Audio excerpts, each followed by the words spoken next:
Hello student, welcome to my channel. आज के इस वीडियो में हम पढ़ेंगे संपर्क में रखे दो पतले लेंसों की संयुक्त फोकस दूरी। ठीक है स्टूडेंट, ये एक बेहद इंपॉर्टेंट टॉपिक है और हर साल एक बोर्ड एग्जाम में आता है। तो स्टूडेंट देखिए, हमने क्या किया है कि दो उत्तल लेंस ले रखा है, ठीक है, जिसका प्रकाशीय केंद्र दोनों का वो है। इन दोनों का मुख्य अक्ष एक है, ठीक है, और इनकी जो फोकस दूरियां हैं वो अलग अलग हैं। पहले L1 के लिए फोकस दूरी F1 तथा दूसरे L2 के लिए फोकस दूरी F2 है। ठीक है स्टूडेंट, तो इससे हमें दो प्रकाश की किरणें डालनी है। पहला वो जो O से हमने प्रकाशीय केंद्र से होकर सीधे निकल गई, ठीक है, और दूसरी प्रकाश की किरण हम डाल रहे हैं। तो देखिए, आइए दूसरी प्रकाश की किरण हम डालते हैं। तो हम जानते हैं स्टूडेंट, जब प्रकाश की किरण, ठीक है, ये जो माध्यम है एयर वाला है, ठीक है, तो एयर का माध्यम क्या होता है, विरल होता है, ठीक है। तो जब प्रकाश की किरणें विरल से सघन में जाती है तो अभिलंब की ओर झुक जाती है, जैसा कि हमने पढ़ा है। और ये प्रकाश की किरण जहाँ पे काटती है वहाँ पे क्या खींचते हैं, एक अभिलंब खींचते हैं। तो स्टूडेंट हमने आई एक अभिलंब खींच दिया, ठीक है, ये अभिलंब हो गया। और ये हमने बताया कि जब प्रकाश की किरणें विरल से सघन में जाती है तो अभिलंब की ओर झुक जाती है, ठीक है, अभिलंब की ओर झुक गई। अगर ये माध्यम न होता तो प्रकाश की किरण ऐसे निकल जाती। इसके बाद स्टूडेंट यहाँ पे फिर हमने इस प्रकाश की किरण को डिस्टर्ब कर रहा है, कैसे, क्योंकि ये इसका माध्यम सघन है और यहाँ से थोड़े से समय के लिए क्या हो जाएगी, विरल में हो जाएगी। तो जब प्रकाश की सघन से विरल में जाती है तो अभिलंब से दूर हटती है, जैसा कि हम लोग ने पढ़ा है, ठीक है स्टूडेंट। तब यहाँ से थोड़े से के लिए हम बढ़ा देते हैं इसको, ये प्रकाश की किरण बढ़ गई। तो अब ये सघन से विरल में जा रही है, तो अगर यहाँ से फिर अभिलंब खींचेंगे और ये अभिलंब से क्या होगी, दूर हटेगी, ठीक है स्टूडेंट। अगर ये लेंस न होता, ठीक है, तो बिंदु O का जो प्रतिबिंब होता वह यहाँ पे हो जाता, ठीक है, यहाँ पे बनता। इसको मान लेते I डैश। अगर ये लेंस न होता तो इस बिंदु O का जो प्रतिबिंब है यहाँ पे बनता। मान लीजिए कुछ समय के लिए ये लेंस नहीं है, तब प्रतिबिंब कहाँ पे बनता, I डैश पर। लेकिन यहाँ पे एक लेंस है, ठीक है, तब हम जानते हैं कि ये प्रकाश की किरण इसमें जब आती है ना, तो आती है और यहाँ पे जो काटे वहाँ पे क्या खींच देंगे, एक अभिलंब खींच देंगे। तो ये तो प्रकाश की किरण सीधे निकल गई। लेकिन ये जब प्रकाश की किरण, ये माध्यम इसका कौन सा है, ये कांच का सघन है, ठीक है, इसका माध्यम सघन है। तो जब प्रकाश की किरण सघन से विरल में जाती है तो अभिलंब से क्या होती है, दूर हट जाती है, ठीक है। तो ये इसका अभिलंब है। ये तो कांच न रहने की स्थिति में निकल गया, लेकिन हम इसको अभिलंब से क्या हटाना है, दूर हटाना है। तब इसकी जो प्रकाश की प्रतिबिंब होगा वह यहाँ पे I बनेगा, ठीक है स्टूडेंट, ये हो गया। अब देखिए वो क्या है, वस्तु की दूरी है, तो इसको किस से लिखेंगे, U से लिख देंगे, सिंपली से U से लिख देंगे, ठीक है। इसके बाद इस लेंस के कारण जो प्रतिबिंब बन रहा है वो कहाँ बन रहा है, यहाँ पे, तो इसकी दूरी क्या है, प्रतिबिंब की दूरी भी।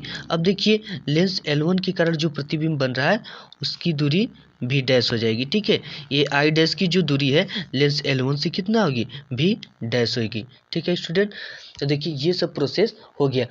अब देखिए, अब इसके बाद हम मान लेंगे कि यदि प्रतिबिंब I डैश, ठीक है, यदि प्रतिबिंब I डैश की लेंस L1 से, ठीक है, ये लेंस L1 है, यदि प्रतिबिंब I डैश की लेंस L1 से दूरी V डैश हो तब लेंस के सूत्र से, ठीक है। तो इसके लिए मान लेंगे कि यदि प्रतिबिंब I डैश की L1 से दूरी V डैश हो तब लेंस के सूत्र से। यदि यहाँ पे लिखें कि यदि I डैश की लेंस L1 से दूरी V डैश हो तब लेंस के सूत्र से ना, तब लेंस का सूत्र लगा देंगे। लेंस का सूत्र हम जानते हैं स्टूडेंट, कितना होता है, 1/के F बराबर 1/के V माइनस 1/के U, ठीक है। देखिए ये V क्या है, प्रतिबिंब की दूरी है, और U वस्तु की दूरी है, ठीक है। तब यहाँ पे हम पुट कर देंगे। तो ये देखिए पहले के लिए जो फोकस दूरी है, पहले लेंस के लिए, ये पहला लेंस है, ठीक है, इसके लिए फोकस दूरी हमने क्या बताया, F1। इसकी फोकस दूरियां दोनों की अलग अलग है, तो यहाँ पे पुट कर देंगे तो हो जाएगा 1/के F1, ठीक है, पहले के लिए बराबर इस, देखिए ये जो है ये पहले लेंस के लिए प्रतिबिंब कौन सा बन रहा है, I डैश, ठीक है। इसमें बिंब का काम यानी वस्तु का काम के कौन सा कर रहा है, O। अगर यहाँ पे आप लिखना चाहें तो लिख सकते हैं कि बिंब का काम इसमें कौन कर रहा है, बिंब का काम ओ कर रहा है और इसका प्रतिबिंब क्या बन रहा है, आई डैश, और ये जो बिंब ओ है वो प्रतिबिंब अपना आई डैश पर बना रहा है। ठीक है स्टूडेंट, तो इसके लिए बिंब का काम कौन सा कर रहा है, ओ कर रहा है, तो ओ यानी वस्तु की दूरी है, और बिंब क्या है, प्रतिबिंब आई डैश, आई डैश की जो दूरी है वो क्या है, भी डैश, लेंस L1 से आई डैश की दूरी भी डैश है। इसको पुट कर देंगे, यहाँ भी यानी प्रतिबिंब की दूरी, तो प्रतिबिंब की दूरी इसमें क्या है, भी डैश है, माइनस 1/की यू, यू यानी क्या है, वस्तु की दूरी है, तो लेंस L1 के लिए वस्तु की दूरी जो है, वस्तु का काम, बिंब का काम ये कर रहा है ओ, तो ओ की जो बीच की दूरी क्या है, यू, तो यहाँ पे पुट कर देंगे यू ही, यू, इसको मान लेंगे इक्वेशन नंबर फर्स्ट यानी समीकरण पहला। अब इसके बाद हम दूसरे लेंस के लिए देखते हैं। तब देखिए स्टूडेंट, इसमें हम देख रहे हैं कि जो लेंस L2 है, ठीक है, लेंस L2 है, इसकी ये जो प्रतिबिंब बना है, ठीक है, अब इस प्रतिबिंब की मान लेते कौन सा बिंदु किस वस्तु के कारण ये प्रतिबिंब बना, तो हम इसके पीछे जाते रहे हैं तो यहाँ पे हमें कुछ भी इसका अस्तित्व ही नहीं मिल रहा है। ठीक है, कोई अस्तित्व नहीं मिल रहा, लेकिन हम यहाँ पे अगर आकर देखें तो आई डैश के कारण ही ये प्रतिबिंब आई बना है। ठीक है, अगर इसको मिलाए हैं तो आई डैश के कारण ही प्रतिबिंब हमारा आई बन रहा है। ठीक है, तो आई डैश इसका जुगाड़ कर लेते हैं। आई डैश इसके लिए किसका, आभासी बिंब का काम कर रहा है। ठीक है, आभासी वस्तु का काम कर रहा है, तो इसमें जो बिंब हो गया यानी जो वस्तु हो गया वो कौन हो गया, आई डैश, और प्रतिबिंब आई हो गया। ठीक है, प्रतिबिंब यहाँ पे आई हो जाएगा। यहाँ पे बिंब यानी वस्तु का काम आई डैश कर रहा है, क्योंकि इस किरण को अगर हम पीछे की ओर जाएं तो इसका कोई अस्तित्व नहीं मिल रहा है, लेकिन हाँ अगर हम यहाँ से इधर पीछे की ओर आएँ तो आई डैश क्या है, इसके लिए आभासी यानी इसी के कारण ये प्रतिबिंब बन रहा है। तो इसके लिए वस्तु का काम जो कर रहा है आई डैश कर रहा है, और इसका प्रतिबिंब कहाँ बना रहा है, आई पर। तो इसके लिए अगर लिखें स्टूडेंट कि यदि लेंस L2 से आई डैश का प्रतिबिंब आई पर बनाता है, ठीक है, यदि लेंस L2 आई डैश का प्रतिबिंब आई पर बनाता है ना, तो लेंस L2 से आई की जो दूरी है वो क्या है, भी है। तब लेंस के सूत्र से यहाँ पे लिखेंगे यदि लेंस L2, यहाँ पे लिख देंगे यदि लेंस L2 आई डैश का प्रतिबिंब आई पर बनाता है तो लेंस L2 से आई की दूरी यानी आई यानी प्रतिबिंब की दूरी भी है। तब लेंस के सूत्र से यहाँ पे लिख देंगे, तब लेंस के सूत्र से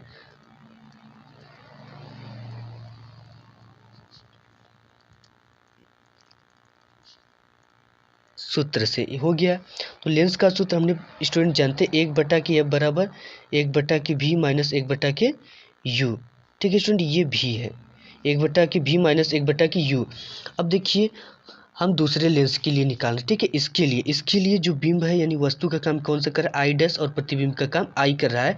तो यहाँ पे हम देख रहे हैं कि 1/V है। ठीक है, भी यानी प्रतिबिंब की दूरी, तो इस आई डैश जो है वो वस्तु का काम कर रहा है, और इसका प्रतिबिंब क्या बन रहा है, आई, तो लेंस L2 से प्रतिबिंब आई की दूरी क्या है, भी है, तो यहाँ पे हम पुट कर देंगे।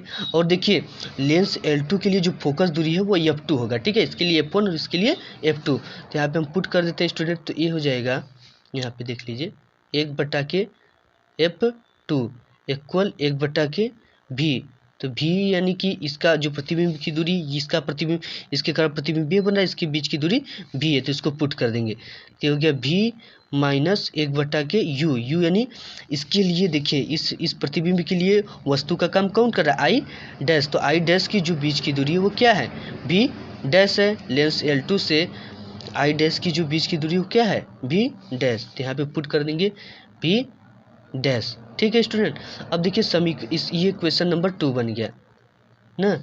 अब समीकरण 1 व 2 को जोड़ने पर लिख देंगे यहाँ समीकरण 1 व 2 को जोड़ने पर।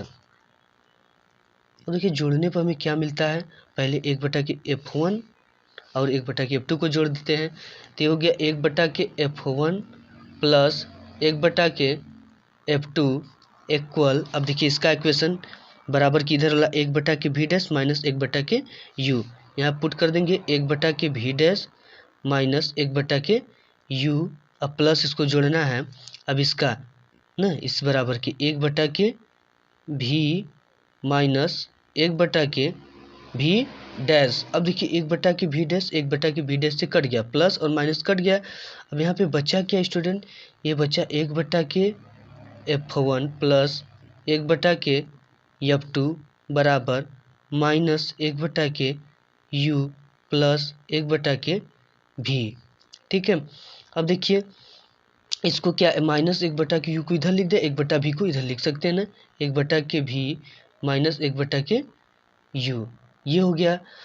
अब देखिए अगर इन दोनों लेंसों के स्थान पर, ठीक है, इन दोनों लेंसों के स्थान पर एक ऐसा लेंस रख दे जो जिसका वस्तु की दूरी क्या हो, u हो, और इसका प्रतिबिंब v दूरी पर बनाए, तब फोकस दूरी का, तब लेंस के सूत्र से हम जानते हैं स्टूडेंट कि क्या होता है। तब लेंस का सूत्र, अगर एक लेंस हो ना जिसकी वस्तु की दूरी u हो और उसका प्रतिबिंब v हो ना, तब फोकस दूरी का सूत्र हम जानते हैं कि क्या होता है, एक बटा के f बराबर एक बटा के v माइनस एक बटा के u। ठीक है स्टूडेंट, ये होता है। अब देखिए इसकी जगह पे एक बटा के v माइनस एक बटा के u की जगह पे क्या रख सकते हैं, एक बटा के f, तो इसकी जगह पे रख देंगे तो हो जाएगा एक बटा के f बराबर एक बटा के F1 प्लस एक बटा के F2। यही क्या है, संपर्क में रखे दो पतले लेंसों की संयुक्त फोकस दूरी का सूत्र है। ठीक है स्टूडेंट, देखिए यहाँ पे जैसे एक बटा के F1 प्लस एक बटा के F2 है, एक बटा के V माइनस एक बटा के U, ये कब रखा है, जब इन दोनों लेंसों के स्थान पे एक लेंस रख दिया जाए जिसके वस्तु की दूरी U हो और उसका प्रतिबिंब V दूरी पर बन रहा हो, तब के लिए फोकस दूरी का हमने सूत्र ये पढ़ा था, एक बटा के F इक्वल एक बटा के V माइनस एक बटा के U। तो इसके जगह पे हम क्या रख दिए, एक बटा के F रख दिए और बराबर एक बटा के F1 प्लस एक बटा के F2, इसको इधर या उधर लिख सकते हैं। तो ये वीडियो आपको कैसी लगी, अगर अच्छा लगा तो प्लीज़ वीडियो को लाइक कर दीजिएगा और हमारे चैनल को सब्सक्राइब कर दीजिएगा। Thank you.